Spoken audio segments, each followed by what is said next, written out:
This episode is about relationships and how they serve to show us more loving in ourselves and to bring us back to love, as well as 4 ways that we can get stuck in grieving, loss, or ending relationships, especially those that are intimate relationships. Hello and welcome. You're listening to the Embody Podcast, a show about remembering and embodying your true nature, inner wisdom, embodied healing, and self-love. My name is Candice Wu, and I'm a holistic healing facilitator, intuitive coach, and artist sharing my personal journey of vulnerability, offering meditations and guided healing support, and having co-creative conversations with healers and wellness practitioners from all over the world. These episodes on the Embody Podcast are made possible because people like you that are listening are contributing by just even giving $1 a month or more to the podcast so that the production and the time and the labor of love that goes on behind the scenes can happen. So if you feel inspired by this podcast, if you have felt touched or enjoyed in some way, I'd really encourage you to support and give back by contributing on Patreon and just show your love that way. I really appreciate it. It helps a great deal, even $1 a month. And you can stop at any time. And there are some great things you can tap into there if you're interested in having a personalized healing meditation every quarter, or if you're interested in joining the embodied group call that happens monthly, or the Q&A sessions that go on there. You can contribute at any level. It's at CandiceWu.com/Patreon. Thanks so much for considering it, and I appreciate all of you out there, no matter what you are contributing or not. I just feel grateful that you're out there listening and receiving what I'm sharing. It's really a joy to be here. Hello, everybody. Welcome back to the Embody Podcast. It's wonderful to have you here. I always look forward to sitting down and connecting with what's alive in me and living here and what's also coming in my direction. And it's been so interesting this last couple of weeks, and mainly this last week, because the energy of ending relationships, close relationships, deep relationships, ending relationships has been present all around me. It's like 4 days ago, at least 4 or 5 people told me that they were ending a relationship or their good friend was ending a relationship and it was challenging. So, of course, I felt really called to talk about relationships and how they serve to show us more loving. And also honoring relationships ending. How do you grieve? Everyone has their own process, but what can support you? And how can we set ourselves up to feel even more empowerment and loving through a relationship ending? People always say that grief takes its own process and that it never ends. I don't know if it never ends. There have been situations that I've grieved and they've ended and they're done. But I've certainly had moments where I thought something was done and more came up. And if I'm really attached to the idea that this is done and it should have been done already, then I can add another layer of suffering and stress. So I guess it's safer to say the process is never done. But I also don't love that because I have found those places, as I said, where the grieving has been complete. And there's a different place of relating to the person or that situation that I was grieving for some time and even found more grief later. Or there are just pieces that just come up later, but that piece can be completed. You may have a different experience, and I welcome you to share that. And also own your own experience and trust that. But this is just my experience. So in this podcast, I want to talk about some relationships that I've been in and one that more recently ended, as well as some ways that I use some tools and frameworks that support me in the process of grieving and ending and completing the energy and the dynamic with someone that gives me more for myself and more also in my view of others, that releases me from the dance of what was meant to be learned in a relationship. One of my healers, Charmayne, says that where there isn't loving, there's something else to learn. And that is what I experience. If the walking away from a relationship isn't completely out of respect and love and honoring, then there's some peace for me to learn in myself and some more loving to be had. So I believe that we have a soul, and our soul is on this journey to love and to be loved and to be fully expressed within and outside of us, to love ourselves, the deepest part of who we are, the self that is the self of all, the self that is the love, the divine, the energy, the oneness in us, the wholeness in us, that is all consciousness, but expresses itself through this individual being. And in this individual being, in this individual soul, we come with many belief sets, ideas and distortions and meanings that are not true. True to the self with a big S, true to the you with a big Y in front of the you.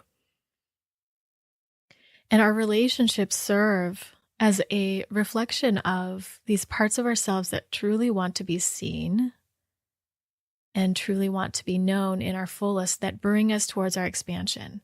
So relationships, whether they feel supportive and loving or painful and hurtful, these all serve to show us our inner dynamic of how we treat ourselves and what we believe about ourselves that causes us to treat ourselves this way and also treat others in whatever way that shakes out to be from that way of being, from that state of being. So our relationships serve as this reminder of where the dark spots in us are of pain, untruth, or where we haven't loved ourselves, not to show us our deficits, but to show us the pathway that if we walk through, there will be more loving, and we will arrive back at our true self with the big S. We'll arrive back to our wholeness. We'll arrive back to expansive loving. And our soul wants us to recover and repair all these parts of us. Spirit, through us, wants us to become one with the wholeness. That is yoga, union, becoming one to yoke. And that is connected with this coming back to self that is the whole, that is the expansiveness, but we get to experience it through this body.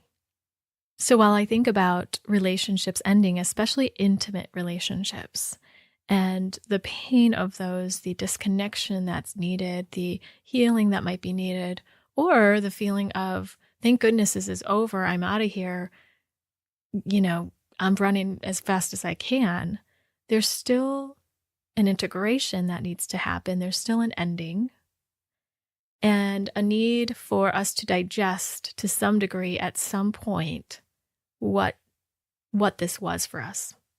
And if we take up that experience, that digestion and metabolism, then we can truly see ourselves using every opportunity of relating to serve a greater love and to serve the greater loving in us and to feel more self-loving. So many of you have heard me talk about my partner, my previous partner now at this point, Christoph, and Christoph was also at the Soul Body Women's Retreat, supporting the structure of the retreat and taking some photography. And he also does the editing for this podcast and some other work behind the scenes for Embody Your Nature, which is my practice, my business. And for those of you that are not connected with my Facebook page, the Candace Wu Self-Love and Healing, or my personal page, or Instagram, then you may not know this entire story, which I recently shared. And I haven't been sharing much because overall in this last year and a half, because I wanted to respect our privacy and to allow for things that were unfolding to just be and to live them without telling everyone about them. But now I want to share with you all this relationship ending, just as we're talking about relationships ending. A lot of times when people end a relationship, they burn the pictures that they had shared together and created together, or don't know what to do with them, and they often don't show them in public. I've definitely done that before, and sometimes it's very healing.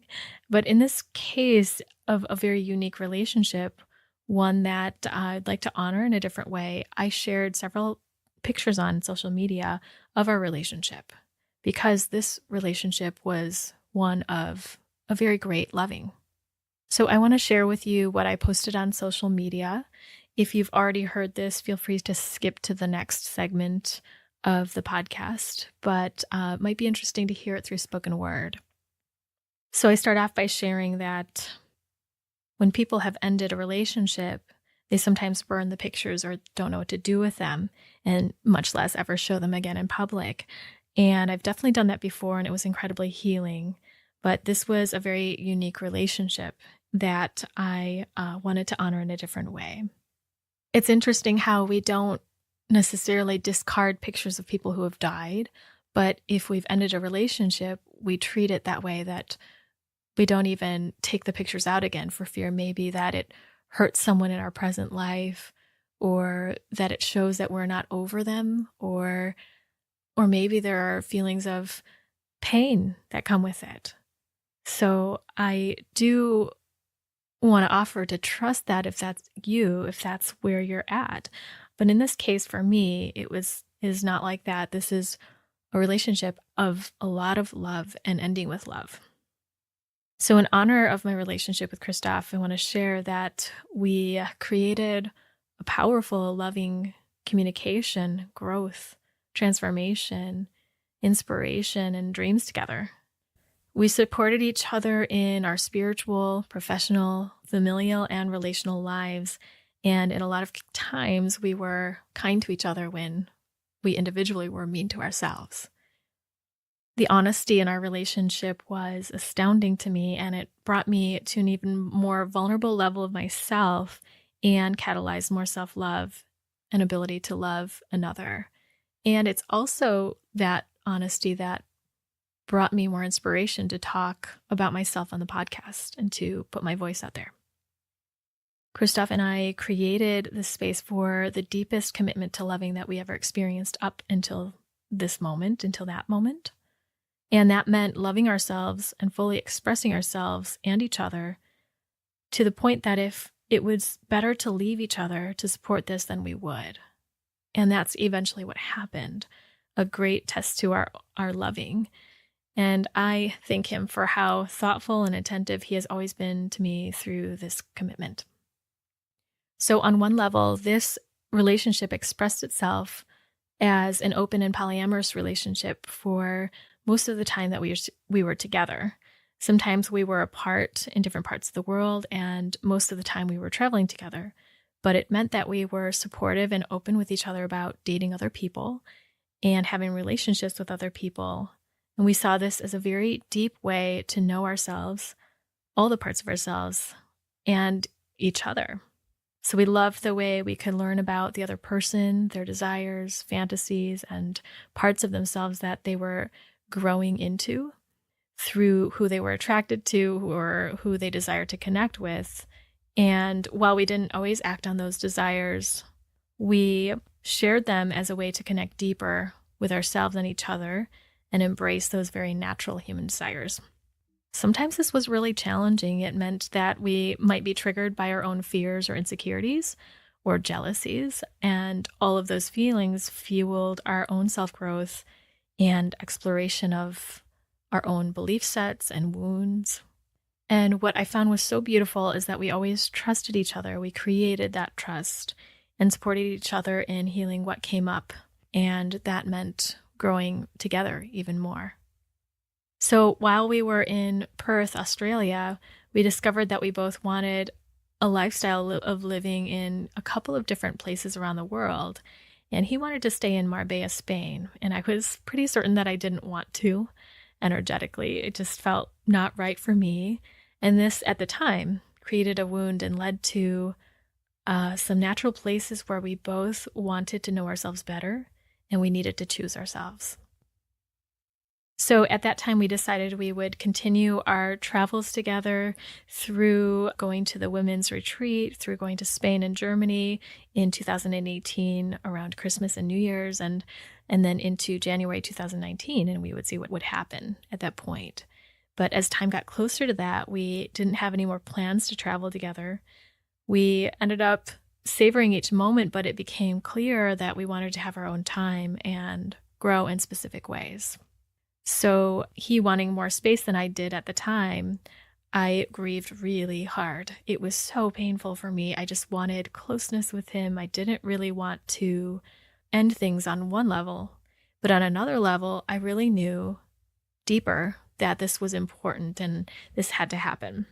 And there were other deeper reasons for myself that I needed the space as well to grow. And I was grateful to him that he was stronger for both of us at the time to ask for more space and to be strong about that. So at this point, there's a lot of love between us. There's still some shifting happening on both of our ends to continue a professional relationship and a friendship and moving into a different space of loving. And if you've been following the podcast, you also know that I stepped into a really powerful, loving relationship just recently that I want to honor my relationship with Christoph to support me in being who I am today, that this new relationship has opened up. I also want to thank Christoph because it is due to him and him pushing me and challenging me that the podcast is on its 68th or 69th episode as of now. And he's an incredibly dedicated business and practice manager, consultant, podcast, video, and photo editor, and web designer. And he's invested in this podcast so much. So we all have him to thank for those initial days of birthing this podcast, as well as the continuation of it. So I'm incredibly grateful to him for that.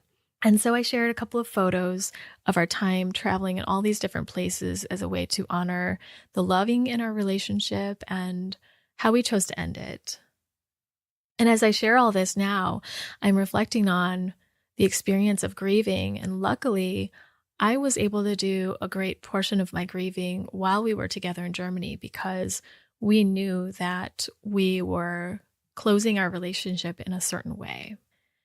We didn't know how it would end up later, but we were certain at the time that some things in our relationship were ending. And because we had a polyamorous relationship, we thought maybe that this relationship would continue in another way. And at this point, it isn't because I've chosen to have a monogamous relationship now with my new partner.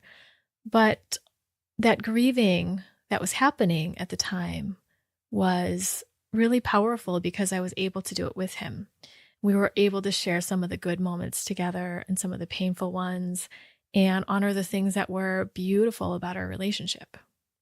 Even though I did so much grieving with him, there was a lot of grieving that had to happen on my own.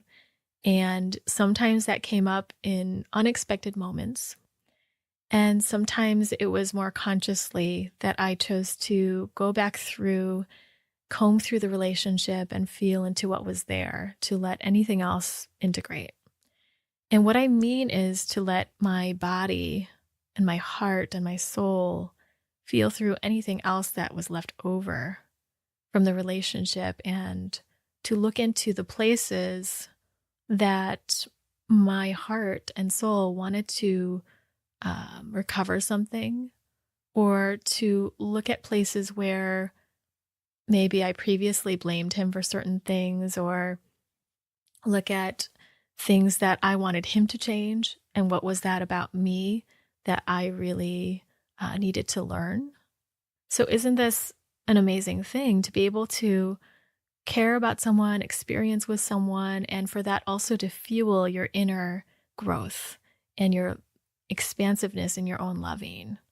So some of the places where I felt that I wanted Christoph to change, certain moments, were the moments that I found my own dependencies.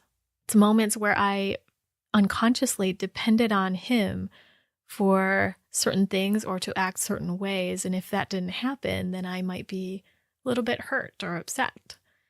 And it's totally fine that that happens. It's not a bad thing. It's how we learn. It's showing us a place where perhaps we could, if we wanted to shift into loving ourselves more powerfully and deeply, and therefore having a cleaner connection of pure loving with our partner or person that is in front of us that we want to have a relationship with.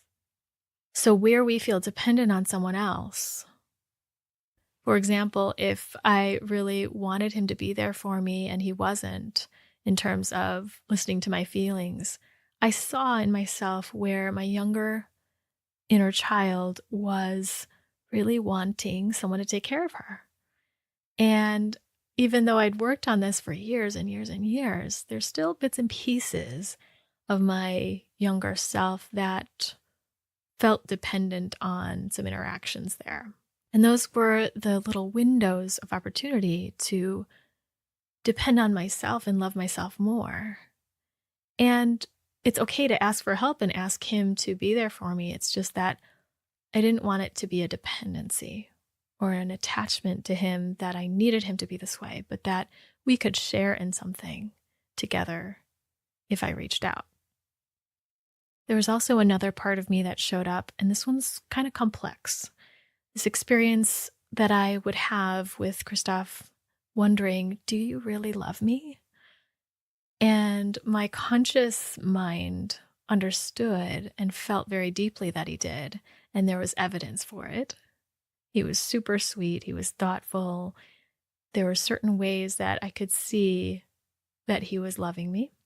And then there was something in the most tender part of my heart that wondered still, do you really love me? And it was quite a sorting process. Was this my inner child, my younger self, needing to feel love a certain way? Or was this a reality in the relationship that I'd attracted someone who was not quite loving themselves or not quite open in their heart, in their capacity for feeling and living from the heart? Of course, there's nothing wrong with not living from the heart or being wherever you are on your path, wherever he is on his path. But for me, I wanted a fullness of connection, of seeing and presence. And what was it in me that I was attracting someone who wasn't there yet? Did I feel this was a possibility for me? Was I worthy of this? And one of the reasons that I was in the relationship with Christoph is that I needed to heal this in myself. I know deep down that he showed me the best loving he absolutely could, and I'm grateful for that. And at the same time, there was this part of me that needed to heal and recognize that I am worthy of someone being full in their heart right now. And it's okay that he's not, and I still have love for him. It's just that who I want to be in an intimate relationship with is someone who's full in their heart, full in their loving of themselves, and open and fluid in that right now. So this is a very sensitive area, especially since it's very personal. But I wanted to share that today because our relationships are extremely vulnerable and personal, and they show us the deepest places, the most tender parts of our soul and heart that want and desire love, and that want to belong, and that want to feel in this amazing divine connection. I went to a spiritual service, a Satsang, in San Diego when I was out there, and Brahman Kiri, this woman, led the service. It was beautiful. And she talked about how when we have a relationship, there is an experience on both sides of a lesson, that both people are part of the lesson, and it's two ends of the same energy. And if there is a wounding or an experience of one person being the perpetrator or a victim, what wants to be learned from underneath that comes from the same place. So if you're blaming your partner or your former partner or person that you are in relationship with or just ended with, you are on the other side of that lesson. And that's all you have control over, or of empowerment with, rather, is your piece of the puzzle, your responsibility in that. And it's not to put blame to anybody, but it's just to see that we're all part of what's unfolding, and our relationships serve to show us that. So I want to shift gears to talk about grieving and relationships ending and how you are on that journey and what you can do to support yourself in gleaning the wisdom of this relationship that was here to show you something. The first thing to do is open to the idea that this relationship has something to show you, if you're not already open to that, but to allow yourself to go there and not put shame on yourself or the other person, not blame yourself or the other person, but to notice the places where you might have, and to notice where your heart is drawn about this person or relationship, and to give attention to that. Every person's journey with grieving is going to be different, and each person has a different place of what's needed here, because our soul is on a very unique journey, and your relationship is meant to show you something exquisitely unique just to you. So I want to talk about a few places where we might get stuck. Sometimes when a relationship ends, I have heard myself and I hear other people saying, but this is just how I'm treated all the time. And this is just the way it is. This is just how my life is. And there's this angry, sort of stubborn place of this is how it is for me and this is how reality is. And so how do you shift from that to finding empowerment with it? Because that is the feeling that you are a victim to the way the world is. And at the core, I believe that victim place is a way to show us that actually we are really powerful. And there's a lot of energy locked up in this idea of this is how it is for me. It's because we're so identified with this belief set, and that's not just in our mind, but viscerally, our body feels this so strongly that this is the reality. So one suggestion I have is to flip that around and let this show you just how hard the outer world is confirming your inner beliefs. That the power you have, even if you don't believe what I'm saying, even if you believe that the circumstances are stronger than your inner being, which I don't believe, even if you don't believe me, the only power you do have, though, is to heal the beliefs that are here, to forgive yourself, to find a natural healing and releasing and find your way back to self that is in truth, that this isn't the only way. This is just one possibility of the way things are for you. And this one possibility is showing you the particular way that your soul wants you to heal, so you can come back to the expansive, all possibility kind of being that you are, to the love. The only power you have is to look at and feel through those belief sets and forgive yourself for those, for having those, so that that can dissolve and the energy and the emotions can move, so that your pure, bright, loving energy can thrive again. If we just stay in this sense or idea that this is how the world is for me, just nobody will love me, or nobody will put in the effort to love me, I'm always going to get hurt. There isn't someone out there for me, and this is just the way my life is. I'm going to be alone forever. Then you don't have any power. You are completely trapped. And your world and your reality will show you that even harder, so you begin to see that this is the trap. You are much bigger than this belief set.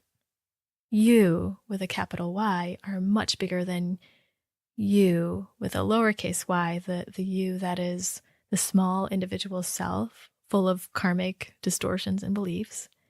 But the you with a capital Y, the love, the divine, the energy of all beings, the wholeness, or the God within, that is the you that wants to come through so that you can be pure and full in your loving. Another way we can get stuck when a relationship is ending, or when it's just ended, or when we're in grief, is that we can feel like this person is the only one for me, or that this way of being in this relationship is the only way I'm going to have this. Like, this person is so thoughtful to me, and no one's ever going to be as thoughtful as this. Or this person loves music and shows me creativity and inspiration when we play music together, and nobody will ever be this way again. I'm never going to have this again. It may be actually very true that nobody will be this exact way again, and you might not feel this exact way again. But the fact that you attracted this into your life to begin with, the fact that you could receive the loving that was here, or receive the pleasant interactions, that means that you have the power to feel it again, and you have in your being the possibility of feeling that again, because it's about you, not the other person.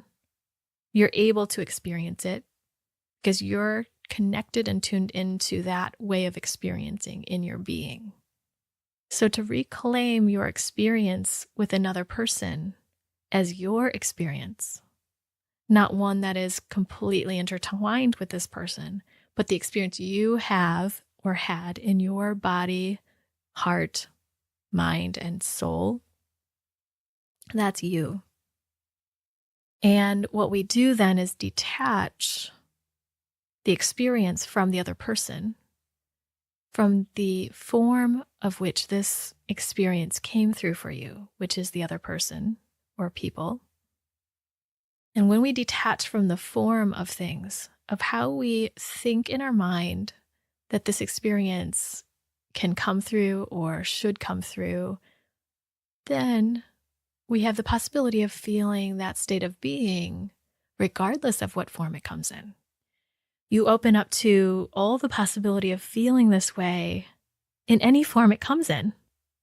But if you attach to just the form of it coming through just this person or in this particular way only, I have to have it like this, then you might miss out if that experience comes to you in another way.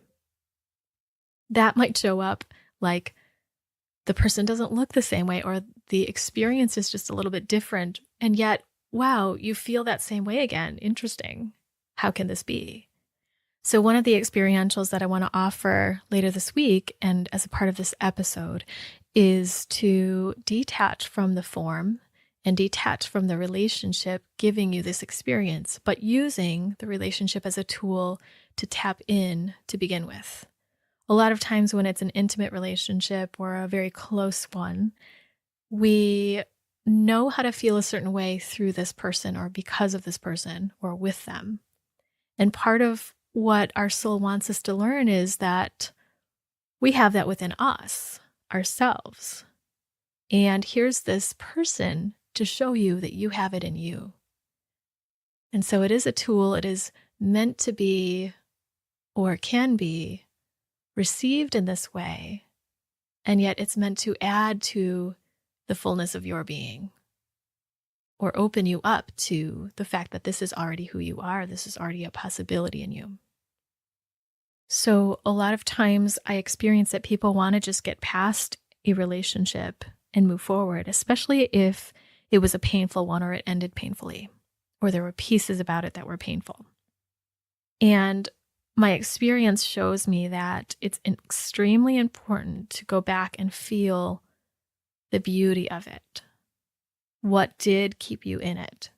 What was wonderful about it? Because that's part of the light and the love that your soul, that you deeply want to experience and receive, and know that you can experience again or in a different way.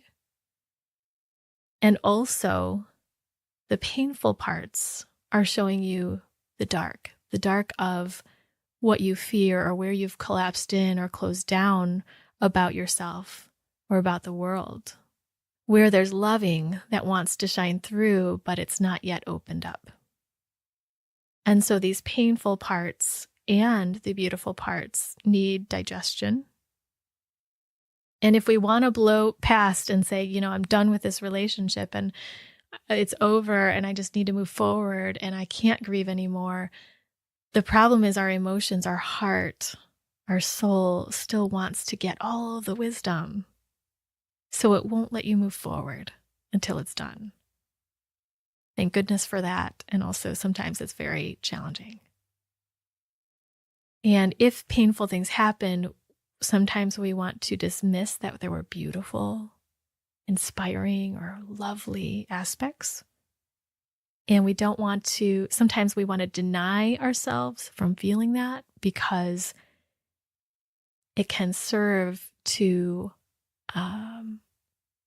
strengthen yourself around the pain. Meaning that if you felt pain in this relationship, you have a right to feel the pain. You have a right to feel perhaps angry or hurt or upset with this person or upset about the situation.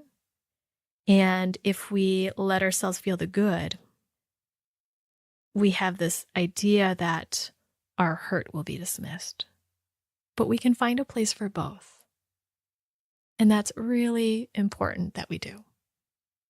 Another place that we can get stuck in our grieving or moving forward from a relationship or ending a relationship is that our soul and mind have seemingly two different agendas.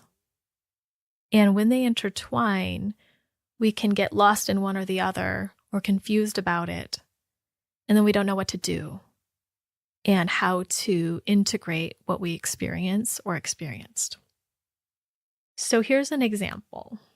Someone recently shared with me that they followed their intuition about seeing somebody, about experiencing a relationship with somebody.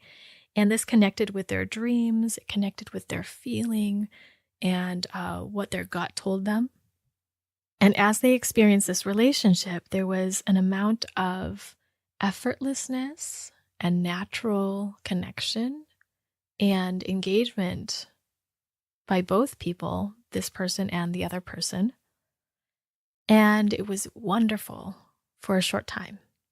And then suddenly something happened and it faded out. And it wasn't a really good ending. There was just no connection about it. It just trailed off. And this person was left wondering what happened and in a lot of pain and disappointment. And the result of that led them to think that I shouldn't trust myself. I shouldn't trust my intuition, and I can't trust my intuition because I got hurt. So I'm here to tell you that the soul and your intuition and your gut does not guarantee that you won't be hurt. It does not guarantee that you won't feel hurt, rather. Because hurt is an essential part of our growth. And where the hurt is shows us where our heart wants to be loved more. And where there's already hurt inside of us that wants to be loved and healed and dissolve back into nothingness, dissolve back into the loving. So my message for this person was, you absolutely followed your soul and your intuition, and it was right. Because it led you to feeling this beautiful effortlessness in a relationship that was new. So this light, this beauty, this love, a new possibility, a taste of that. And it also led them to experience where their deepest wound is about themselves in the world. Because the beliefs that came out of that were, nobody will ever put in effort for me. I will never experience love where somebody cares enough to put effort in. I'm unworthy of that. It showed this person the most core experience of this life that's related to their younger being, their younger self, and how they experience one of their parents not showing effort. And so this is the template of which the adult experience is set through. And it seems as though that's the reality because everything comes that way then. But it's not the reality. It's just the lived experience coming from these belief sets where the outer experience reflected that in a deep, deep, powerful way. So back to the idea that the soul and the mind have different agendas in a way, or different ways of seeing the world, is that with this person, their soul wanted them to learn these two lessons, that you can experience this beautiful, effortless kind of love, and we want you to heal this unworthiness. And the mind can swoop in and say, nope, it just means you can't trust your intuition. You got hurt. We don't want to get hurt again. This was the wrong thing to do. Because our mind just wants to control the things that are painful or scary, or the basic self wants to control that and doesn't want us to have heartache, wants things to feel good. And when I say mind, I do mean this sort of generalized idea of the mind where our thoughts are. Because in Ayurveda, the mind also encompasses the emotions. And in the way I'm talking about the mind, I'm not exactly talking about that this time around. I'm talking about that basic self that has these thoughts of wanting to stay safe and has decided what we want in our lives. This mental construct of thoughts that have attached to a certain outcome and a certain form of the way things, the way we want things to be. And so when we see that we've been led to heartache to show us where there's more loving to be had, our mind can say, wait, no, that was wrong and we shouldn't do that again. The mind tries to rationalize it and make sense of it and figure out where we've gone wrong, while the soul is saying, yes, we went through this experience. Please now move through the pain of it or the emotions of whatever is here so that we can be more whole. We can find our wholeness again. So we can learn this lesson of loving ourselves. And then the mind comes back in and is like, no, this is too painful. So while it seems like the soul and the mind are on two tracks, and in some ways they are, they're completely connected and serve each other.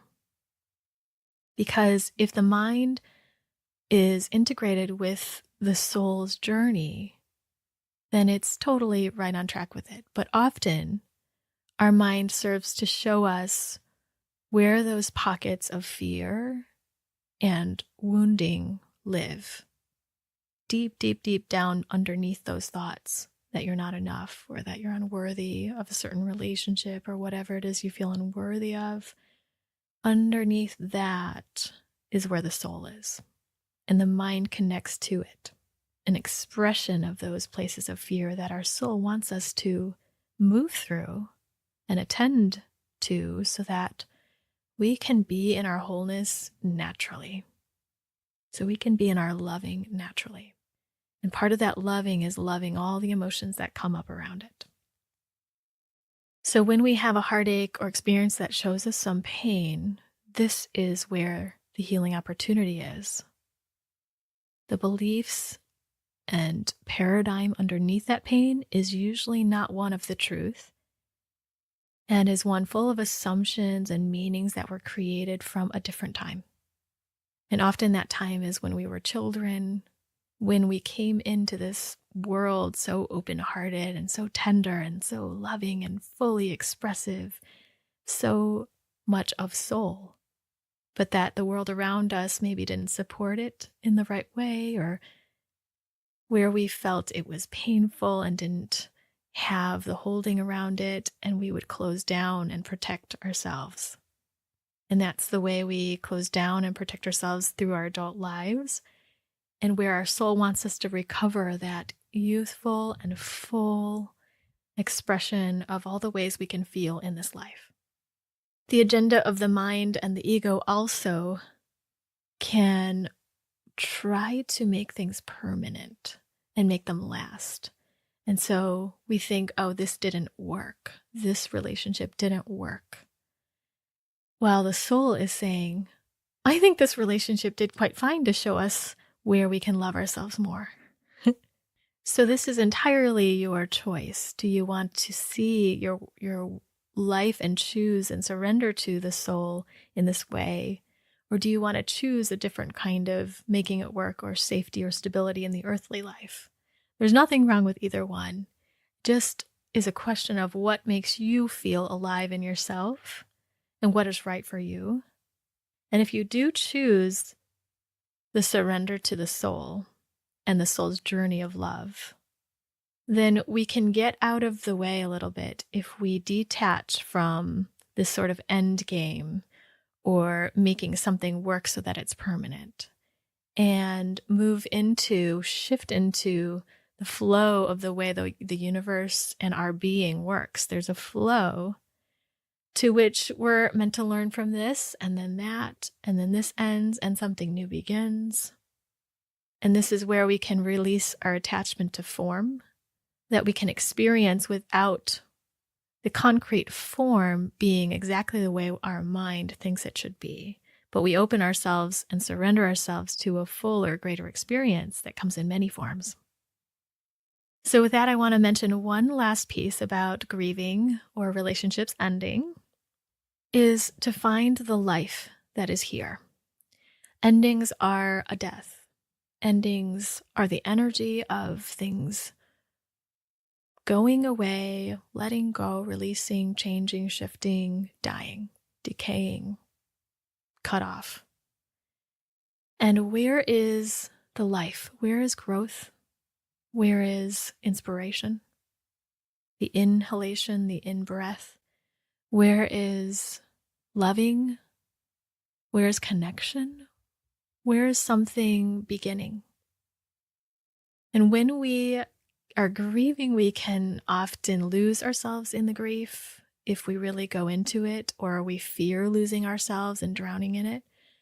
And finding the playfulness or the creative moment or the thing that sparks your enjoyment and feels life-giving, and having that as an important part of your grieving process to give your body the feeling of safety, to remind yourself that there is something growthful about this, or to remind yourself of the things you love and feel inspired by.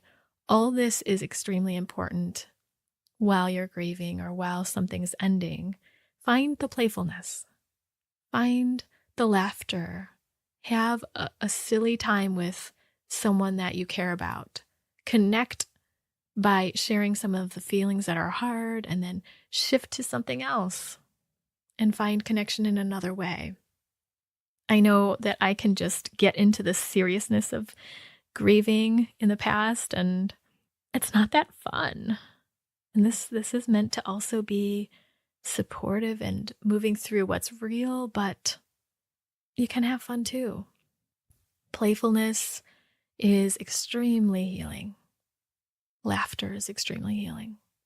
Bring in the music. Bring in the dance. Move your body. whatever your being feels called to do to feel pleasure. There's another podcast that I did about the past being over and ending relationships or letting relationships truly die. You can check out that podcast at CandiceWu.com/pastisover. And there are healing experientials that go with that. So feel free to check that out too if you're interested. And be sure to check out the experiences that are coming up later this week and connected with this podcast. You can find the full podcast at CandiceWu.com/relationshipsending. And there you'll see all the experientials, or if you're subscribed to the podcast, they'll pop up on your feed. So we'll tune into honoring the beauty in a past relationship or one that you're ending. We will tune into honoring pain or the wounds and completing what might be emerging around those or what wants to be healed.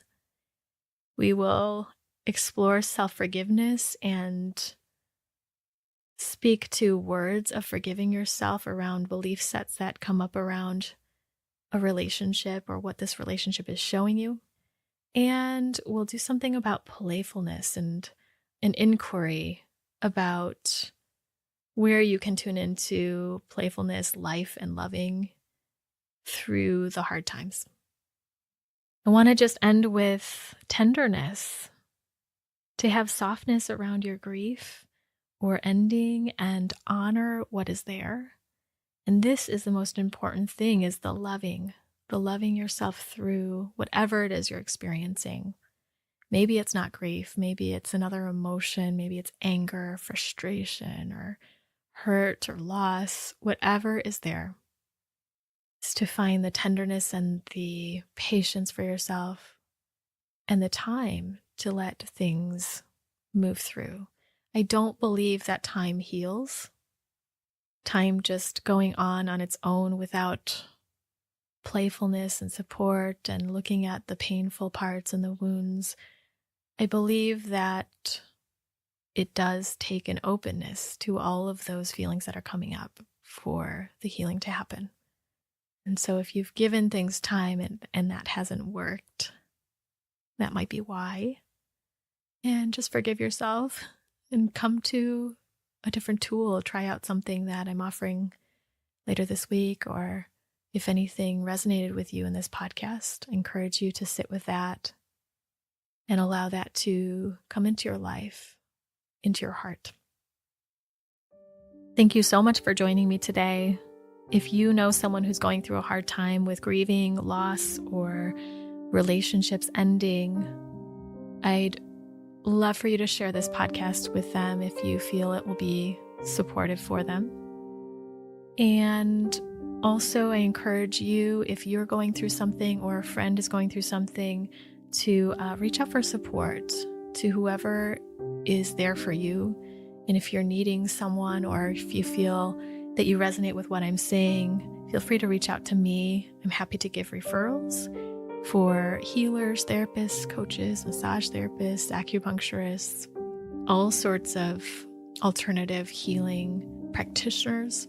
And if something calls you to work with me, I would love to talk with you and explore that and see if it's a right fit. When it is, just very, very deep, powerful things can happen. So if you'd like to connect with me, feel free to find me on my website, CandiceWu.com/connect. And if you're interested in connecting into my newsletters, where you receive updates from me, self-love notes, as well as workshops and retreats that are coming up, you can sign up at CandiceWu.com/embody. Music has always been healing to me when relationships are ending, or when I'm feeling pain or working through stuff. So I want to leave you with just some lovely, sweet music to enjoy as we close today. Thanks so much, and see you next time on the Embody podcast.